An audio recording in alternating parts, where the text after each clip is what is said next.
Down and then we'll start the program. I thought you said assignment sheet, like they were all going to end up on a committee. Oh, no, we just wanted to know who's going to be here.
Well, good morning and welcome. Can everybody hear me? Thank you for coming to the Springfield City Council chambers. We're delighted to have so many influential women from around the world. Pardon me? They can go back and forth to eat and do whatever. Yeah. Yep. Yeah. Yeah. I'm going to try to come and see you later this afternoon, but if I do not, I just wanted to say thank you very much for coming in Massachusetts. I hope you had an enjoyable time here. I know everybody who's met with you feels very honored and enriched by meeting you. So thank you all. Thank you all. Thank you. This is the agenda. They will bring it here.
Good morning, buenos días.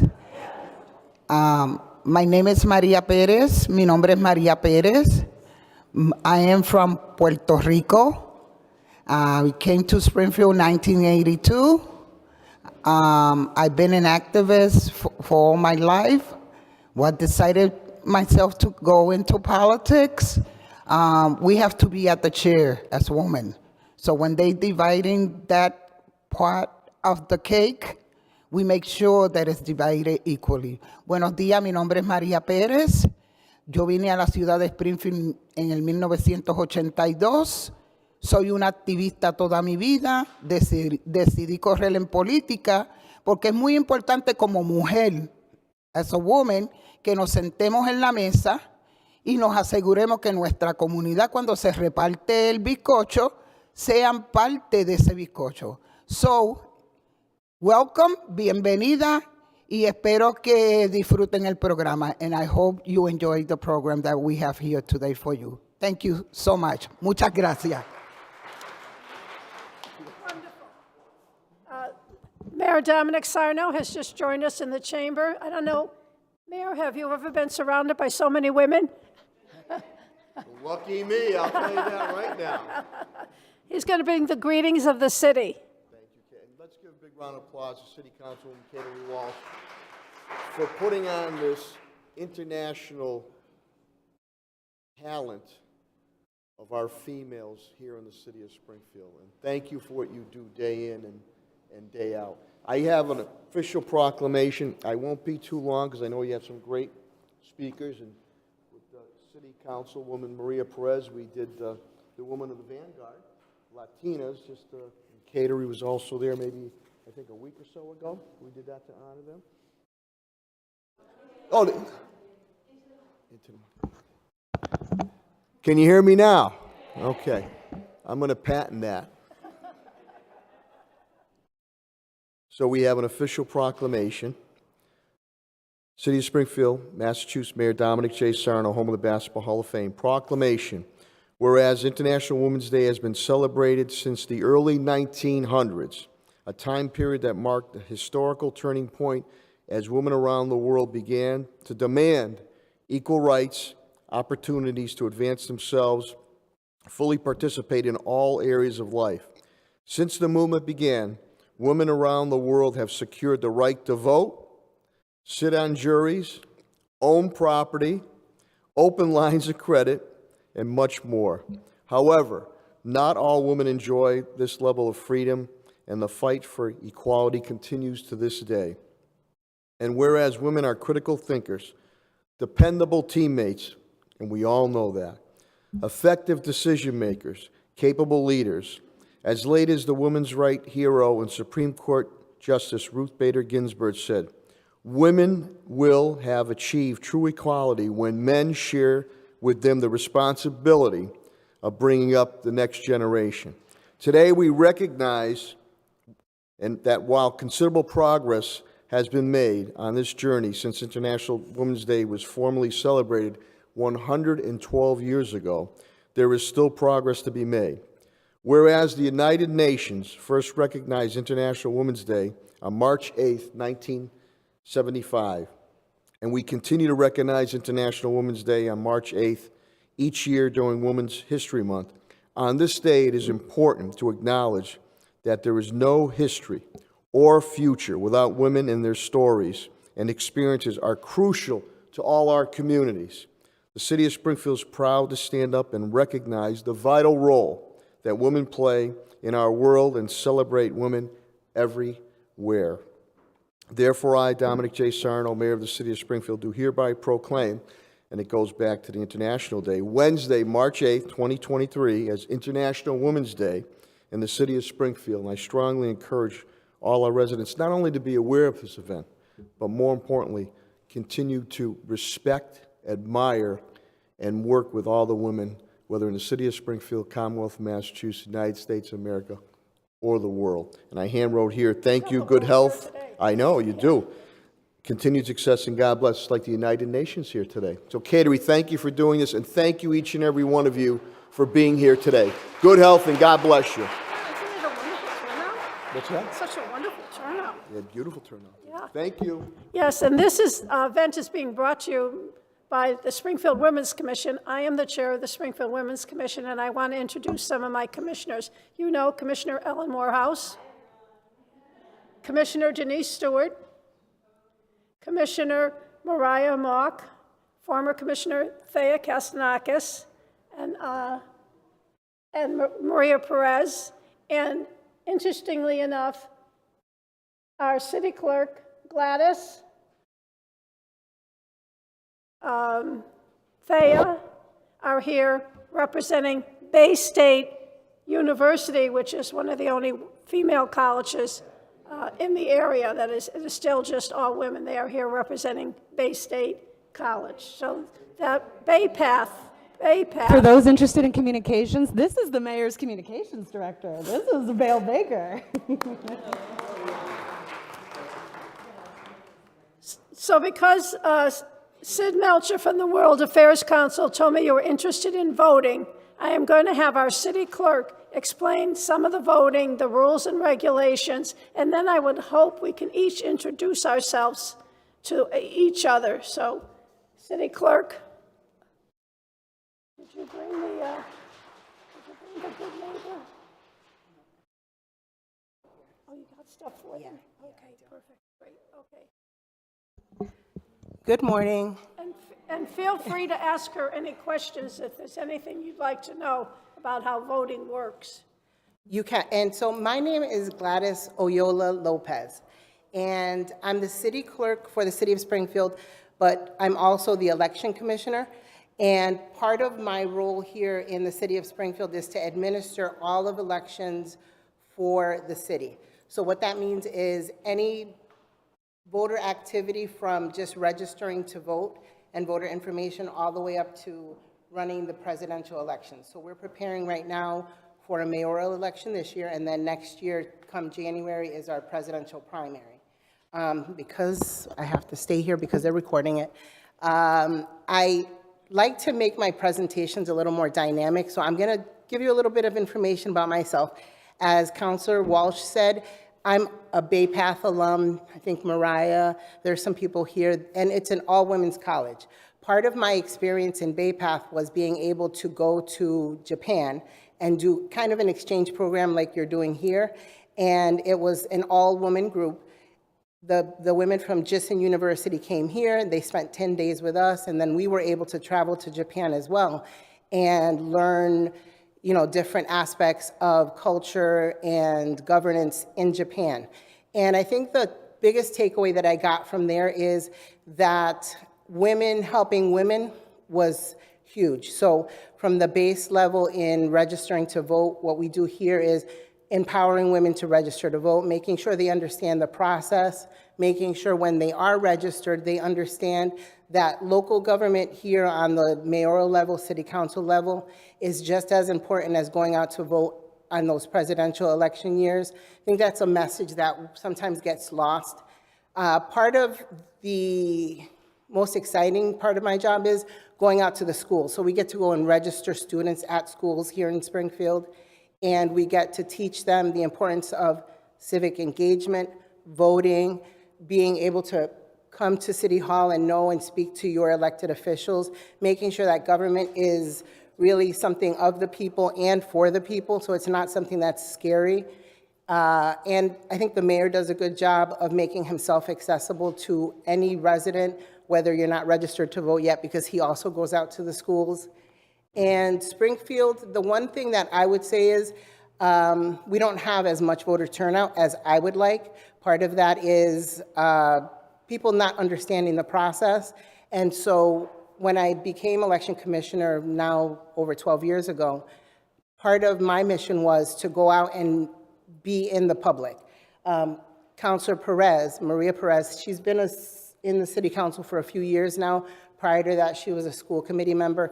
But even before that, part of how she led in the community was actually doing canvassing, doing door-to-door, being in the community, actually speaking to people, and then she would be the one that would come out to the city council and advocate on behalf of her community. So as you are all, you know, diverse from your different countries, how many of you are registered to vote where you live? Everybody, yes. How many of you actually vote every election? See, that's what I like to hear. So that's the type of kind of atmosphere and message that we like to give here in City Hall. It's important to vote in every single election. I used to vote from age 18. I registered at school, and it's something that here it's Councilor Walsh was saying, during COVID, part of what the state and the federal government did was make vote by mail something that we do now every election. It's become more easily accessible in the city of Springfield, the state of Massachusetts, to actually cast a vote by mail. I'm not sure if, and you can ask questions as I'm speaking, because I can go on forever about elections. But what we do now is we allow people to request a ballot by mail. It gets mailed to their home. They can vote and then send it right back to us without them having to actually leave their house. And that was something that before you used to actually have a reason, an excuse, apply, and then be approved to get this ballot at home. Now it's much more easy. I think it's really driven our voter turnout, especially during our state elections. We get many more voters that are interested in voting using that method because they find it to be a little more comfortable. They can sit with their husband, their wife, their son or daughter, and actually look at the ballot, discuss it, research candidates, and then cast the ballot in the privacy of their own home. We also have people who prefer to still go out to the polls. They don't want anybody to, see their ballot, so they cast the ballot in private, and then they put it through the machine. They feel more comfortable that way. So I think offering those options to people is important. It's, helped us get a lot more voter turnout. And in Springfield and in parts of Massachusetts, we have to allow people to vote in their language of choice. So by federal law, Springfield has a bilingual ballot. So our ballot's in Spanish, it's also in English, because we have a population of limited English-speaking residents or voters, and their primary language of choice is Spanish. In Boston, they have, I think 15 different ballots. They have in Khmer, they have in Chinese, different languages. We only have Spanish and English, but part of the outreach I also do is having things accessible in Vietnamese, because we do have a pocket of Vietnamese voters that are active. They register, they do go to the polls, and so we have materials available in certain precincts where if you're a Vietnamese voter, you can actually look at materials and know that the ballot is there for you in a different language as well. I don't know if anybody has any questions. Hi, what's your name?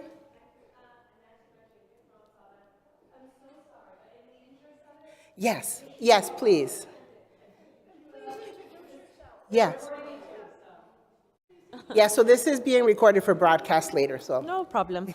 Thank you. I'm Anati Majeke from South Africa. I'm also a local government councillor and the chief whip of the official opposition. I'm very interested to know, I see that you have a city clerk. Is there a distinction between that and the city manager?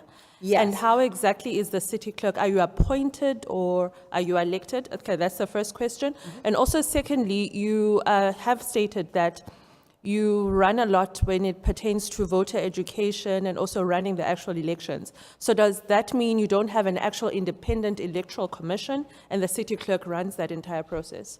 Thank you. That's a good question. So each municipality and town in the state is run differently. Springfield, as far as the city clerk position, it's independent of the election commissioner. And the city clerk does not run city government, it's the mayor. So we have a strong mayor form of government, which is the mayor is elected and he runs every 4 years. And then the city council runs every 2 years. We have 13 city councilors, and of those 13, which you see all the names here, 5 of them are at large, so they run from, they're elected by all of the voters in the city, and then the other 8 city councilors run within each of their wards. Now, the city clerk, And we should point out that this year there are 4 women, myself, Kateri Walsh, Maria Perez, Tracy Whitfield, and Zaida Govan. First time ever there have been 4 women elected to the city council. And of course, we hope for more. more to come, yes. And so the city councilors run the legislative branch of our government here. The city clerk now is tasked with posting all of the agendas, running the meetings. The city council president is the actual parliamentarian, so he runs the meetings. I record everything for each of the meetings, set up the agendas, and work with the city council staff to make sure that each of the meetings are publicized on time. Now, in the election piece, the election commission has an actual board of registrars, as you were speaking to. So there are 4 registrars. 2 of them are Republican, and then 2 of them are Democrats. And then I serve as the chair of that body, so I'm the 5th member, and I'm unenrolled, so I'm not enrolled in either party. And so that, with that, there's a quorum, there's a tie-breaking vote. We set the election dates. We supervise the actual election itself. We supervise the election staff. We recruit and hire poll workers. So for the city of Springfield, we have 64 precincts. It means 64 individual voting locations, and we have over 100,000 registered voters. And on election day in those precincts, we have approximately 256 poll workers that actually show up and they monitor the elections on a precinct by precinct level. I I think it's important to point out that when our citizens go to vote, they just go in and give their name. They do not need any formal identification. I don't know if that's how it works. And in the United States, it is safe to go to a polling place. It hasn't always been that way, and it may be very difficult in some countries, or dangerous even for voting. But one of the great things about the United States is the freedom to vote for whoever you want. No explanation. You just go in and you vote for the candidate of your choice. And I think that's one of the great things about the United States. And could I have the Women's Commission members please come up and stand here with me? Mariah, Ellen, Ayanna, just joined by another member of the Women's Commission, Ayanna Crawford, Denise Stewart. Come join us up here. Thank you. Good morning. I'm Chandi from Cambodia. Interesting with the prisoners' voting right. Would like to know what is the status of prisoners' voting right in Massachusetts. Also, the guarantee of equal voting rights for people with disability here. Thank you. That's a good question. We actually are required by law to provide equal access to anyone who has any type of disability. So that means if you have your hearing impaired, if you're visually impaired, we are required to make sure that there's access to each polling place so that there's a handicap ramp, and that's part of what the Election Commission does as well. We go to the different polling locations to ensure that they are, that any voter with a disability is able to reach the polling location, be able to go in and cast a ballot as he or she or they choose to.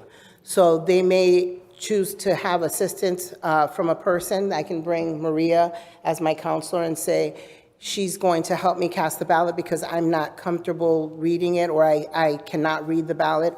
Or there's actual machines. There are machines that the state purchase for each municipality that a person can go in, put on a headset, and then navigate the ballot themselves without anyone seeing what they're voting for.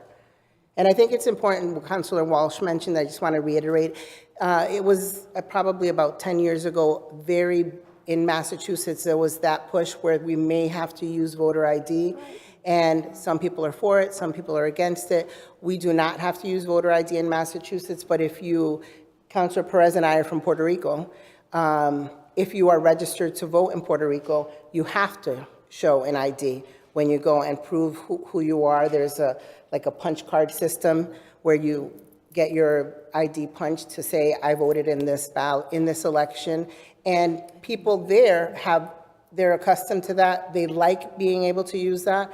Here, we don't want that. You know, many voters don't want that, and they feel that that's an infringement on their rights to cast a ballot. And so when you go into the polling place, the only thing you have to do is say your name, say your address, your name is on a list, it gets checked off, you get handed a ballot, and then you're able to vote. And the voting age in Springfield, well, all of Massachusetts, is 18. Is that the age? I mean, how old do people have to be in other places? Thank you for the opportunity. Okay. Thank you. Do you allow your voters who are outside your state, for example, they have traveled to Ghana, where I'm coming from, how do they participate in election so that they are not left behind? So we, interestingly enough, have many American expats that live in France, Ireland, or who are in the service in other parts of the world, Poland. And for every election, they can either choose to receive a paper ballot, something that we mail to them, and the state will pay for airmail of the ballot back and forth, or they can do an electronic ballot. So they do a secure electronic ballot that we send to them, they vote on it, and then they return it to us. And it's part of their right to be able to cast this ballot for any election that we hold here in Springfield, no matter where they live. I think we should hand out the shirts and then start having them We can, introduce each yeah, other. because I can talk about elections all day. People will ask me, do you want to start We, doing? well, we want to hear from you guys, so here you go. I'm Cynthia Gwenze from Zimbabwe. My question is, you learned something, a new strategy you learned from Ghana, where women were actually helping each other to register and automatically to vote. How has this assisted your women here in the US to also participate in voting? And what have been the challenges that you have faced as women in trying to organize the women to also vote? There you go.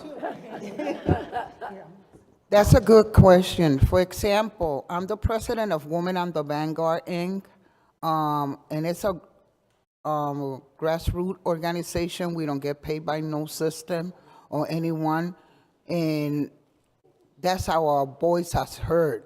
And we are part of encouraging people to vote.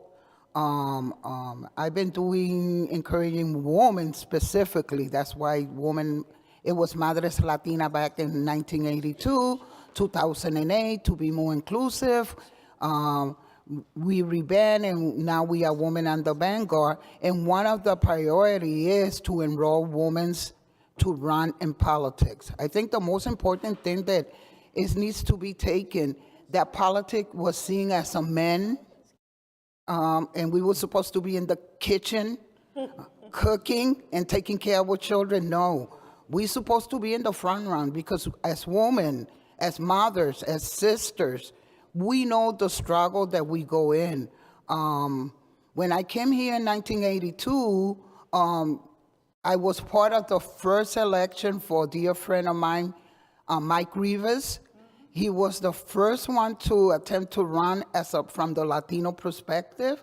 Then years ago, Women on the Vanguard, believe it or not, was the one who spearheaded to have the first Latina woman here at the city council. Her name was Zaira Luna. She was the first Latina. And Women on the Vanguard make that happen. I think there's, please. We have gifts for you. Yes.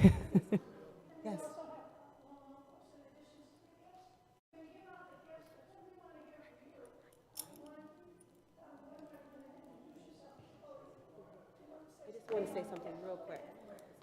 So, thank you all so much for being here. I just want to quickly readdress the question about the voter age in Massachusetts. So, in Massachusetts, there was a bill that was passed to allow students, if they are going to get their learner's permit, to get pre-qualified to register at 16. And automatically, they get registered at 18. So, that's a system that has been instituted here, and so it's something that you might want to look at for your 16 to 17-year-olds, to, if they are going to get their learner's permit, that they then automatically get registered at 18. Thank you very much for your answers. My name is Aygirim. I am from Kazakhstan. My question is about, according to United UN Women, out of 193 countries which had been recognized by the United Nations, only 130 of them have quotas for women in politics. As far as I know, in USA, they don't have this kind of quota but for women. But for most of the developing countries that we came from, as IVLP participants, for us it's most important to have a quota, at least for women, for youth, or for the people with disabilities. I really wanted to know your personal opinion on it. How it affects women in politics in USA to having or without a quotas? It is somehow offensive for you to have a quota, or you still think this is discriminatory legislation? Thank you very much in advance for your answer. If I'm correct, you said that you have a quota. According to UN, 193 United Nations recognized countries, they have 130 countries around the world, they have a quota. Most of them are developing countries.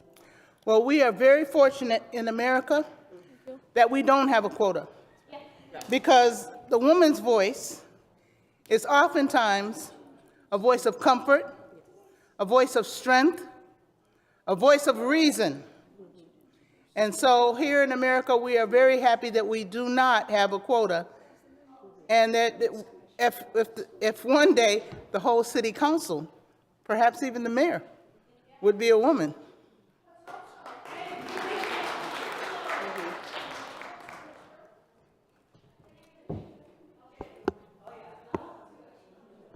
So I'm going to introduce to you a woman.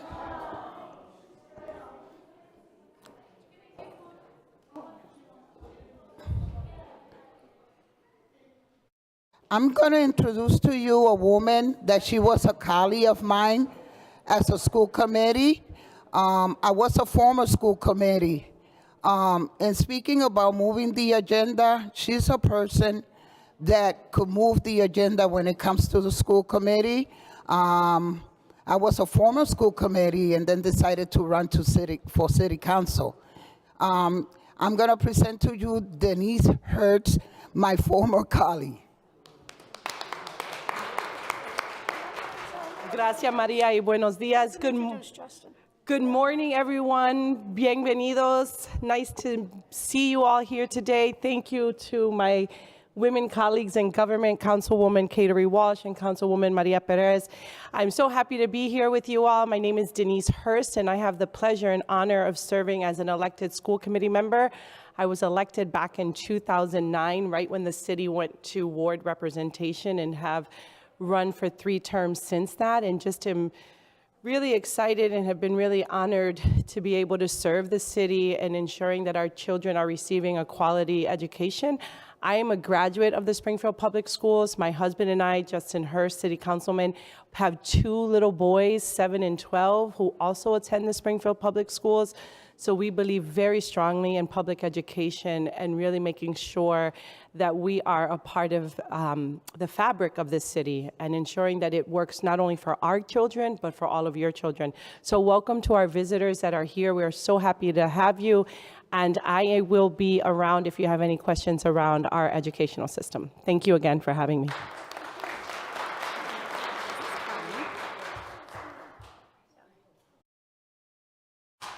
So if we don't have more questions, I'd like to have you one by one, come to the podium. I have a terrible cold, so one by one, come to the podium and introduce yourself. And that is our colleague, Justin Hurst, who's also on the city council. He and his wife, very unusual, he's on the council, she's on the school committee. So that's a first in Springfield. So Ed, the woman behind you, would you ask her to be the first one to start? Yeah, yes. Yeah. Yes, just please say your name and where you're from. Yes. Hello, thank you for your hospitality and host us. My name is Kamila Mamedova. I am from Georgia, country Georgia. I'm a journalist. I am director of community radio. It's first community radio, which work in ethnic minorities language in Georgia. And thank you. Well, thank you. Hello, everyone, again. My name is Aygirim Kusayin-Kızı. I am from Kazakhstan. I am a senior lecturer, the professor at the Kazakh Turkish University. I teach international public law, and my research area is the gender pay gap and women in politics. Thank you very much. Thank you. We've come a long way.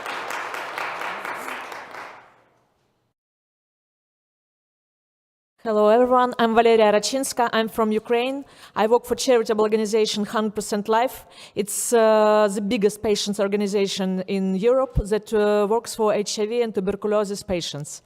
And we improve in law, providing medical reform, fighting with the corruptions, doing everything to live in our country with the freedom and democracy.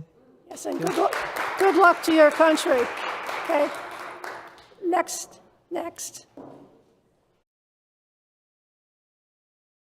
Hello everyone, I am Bimba Maheshi from Sri Lanka. I am working at the Ministry of Education as the Director of Education Quality Development. Thank you very much for your hospitality and welcome. Thank you. Thank you for coming.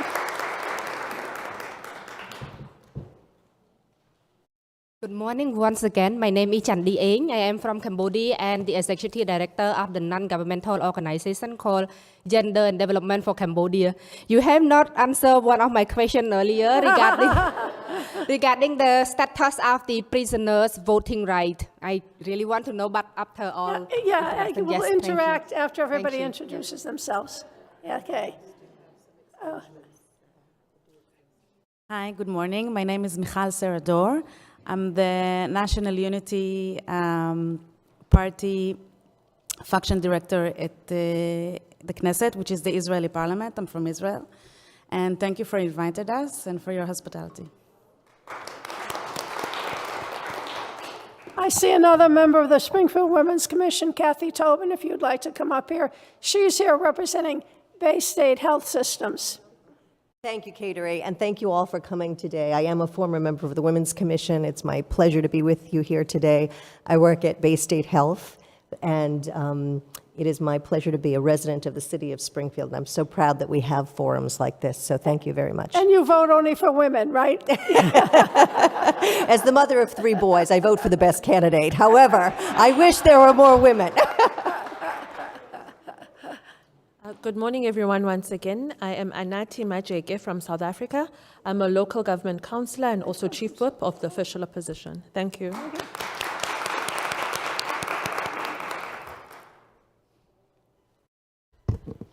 Good morning, everyone. My name is Sepe Benjamin from Micronesia. I work as an account technician for Department of Health, Koshai Department of Health. And I'm also part of a women group in our village called Utwa Women Organization, and also part of Utwa Youth Group. Thank you. Thank you.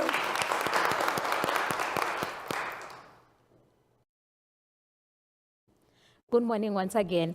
I'm Cynthia Gwenzi from Zimbabwe. I'm the Gender Wellness and Advocacy Officer for a non-governmental organization in Zimbabwe called Platform for Youth and Community Development.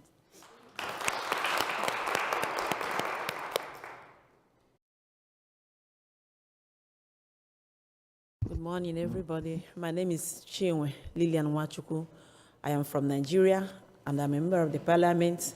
I am also an entrepreneur and the committee chairman of Women Affairs. Thank you. Thank you.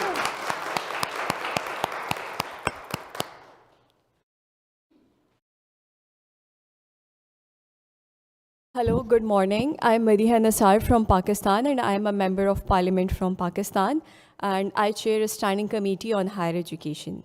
Thank you.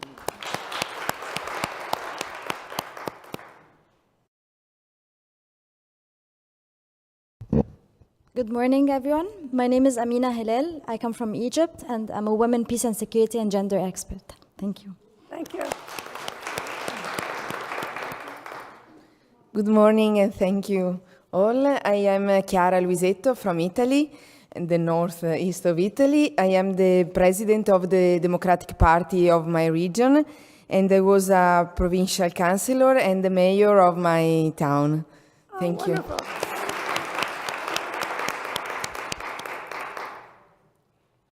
Good morning. Good morning. My name is Lamnatu Adam. I'm from Ghana. I work for a non-profit organization known as Songtaba, which means helping each other. We are a women's rights advocacy organization. Thank you. Thank you.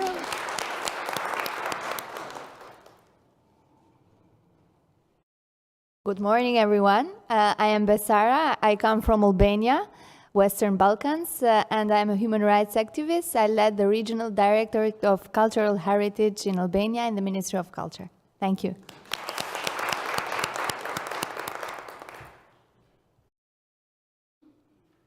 Hello. My name is Raquel Borsoi. I'm from Brazil, and I am a stakeholders manager in a political risk analysis consulting firm. Thank you.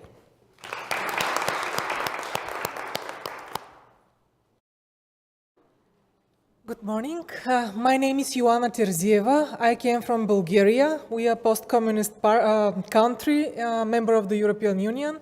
I'm a member of a political party, Yes Bulgaria, part of Coalition for Democratic Bulgaria, and I'm a former leader of the local branch of my party. Thank you.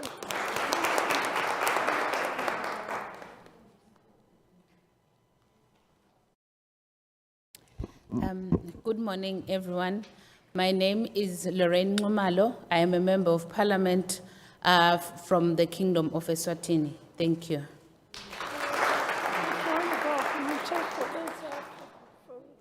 Hello, my name is Melina Saiz. I'm from Dominican Republic. So it's very happy to be here to seeing those Latin American women faces. First of all, I'm a lawyer. I'm a Dominican lawyer. I work for the government. I'm a head of the department that is in charge of the promoting the legal reforms for women human rights. Thank you.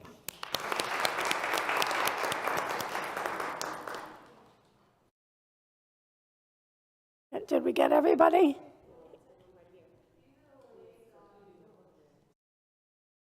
Okay. Yeah? Maybe she doesn't want to speak. Okay. All right. Did you want to say hello? Okay. Good morning, everyone. I'm Noel Sher, one of the liaisons working with the State Department to facilitate this wonderful international exchange. Well, thank you. Is there anyone else that would like to introduce themselves? Catering, we had the morning together. Ladies, thank you all so much. It was a true pleasure. And I'm opening sandwiches for you in the back, but then I'm going to work. So lots of love and keep changing the world. See you soon. Yes. So we'd like to invite you all to get something to eat, to have some coffee, and if you have questions, just come up and ask the person yourself who you would like to answer the question. Before we leave, I would not leave this room without saying thank you to my colleague, Katie Walsh, for putting this program so beautiful together. And you know what? It's a pleasure in my heart because sometimes I struggle as a woman and I think I'm out there by myself. And you guys have energized me. Thank you. Thank you. Since so many of you have traveled from so far, we want to give you a blessing for safe travels.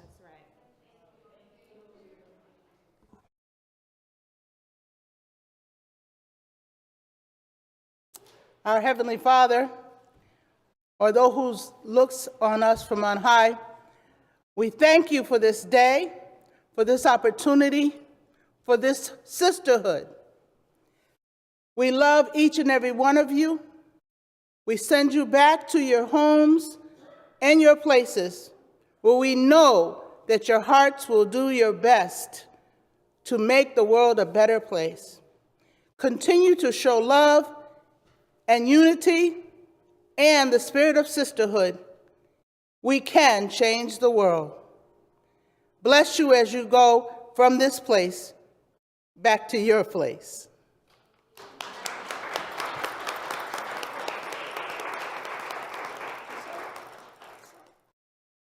So feel free to get up and roam around, get something to eat, ask questions.